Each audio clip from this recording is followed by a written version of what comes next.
Hello बच्चों, let's read the question. The question says a catalyst can affect reversible reaction by option A में दे रखा है changing equilibrium constant, B में दे रखा है शोइंग फॉरवर्ड रिएक्शन, सी में दे रखा है attaining equilibria in both direction and D में दे रखा है नॉन ऑफ दिस। तो आइए बच्चों देखिए इसका करेक्ट आंसर क्या होगा। एंड फर्स्ट ऑफ ऑल बात करते हैं हम लोग यहाँ पे की कॉन्सेप्ट की कॉन्सेप्ट। तो बेसिकली क्वेश्चन आया बच्चों जनरल कैरेक्टरिस्टिक ऑफ कैटलिस्ट। तो बेसिकली कैटलिस्ट बच्चों रिवर्सिबल रिएक्शन को कैसे इफेक्ट करता है, ये क्या करता है, इक्विलिब्रियम को अचीव करवाता है इन बोथ द डायरेक्शन। हम लोग यहाँ पे बोल सकते हैं to attain equilibrium equilibrium in both direction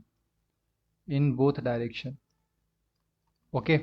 तो अगर हमारे पास कोई लाइक रिवर्सिबल रिएक्शन है, जैसे ए से बी जा रहा है ये, तो जब हम लोग कैटलिस्ट डालते हैं बच्चों, तो जितना भी रेट ऑफ फॉरवर्ड रिएक्शन जो होता है is equal to rate of backward reaction होता है एट इक्विलिब्रियम।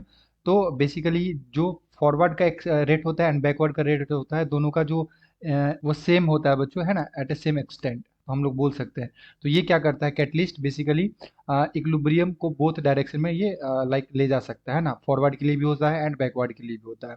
तो अगर मैं यहाँ पे बच्चों ऑप्शंस की बात करूँ, तो यहाँ पे ऑप्शन नंबर सी में दे रखा है attaining equilibria in both the direction okay. So the appropriate answer is option number C. Option A में दे रखा बच्चों चेंजिंग इक्विलिब्रियम कांस्टेंट, तो इक्विलिब्रियम कांस्टेंट पे कोई फर्क नहीं पड़ता है ना कैटलिस्ट को इंट्रोड्यूस करने से।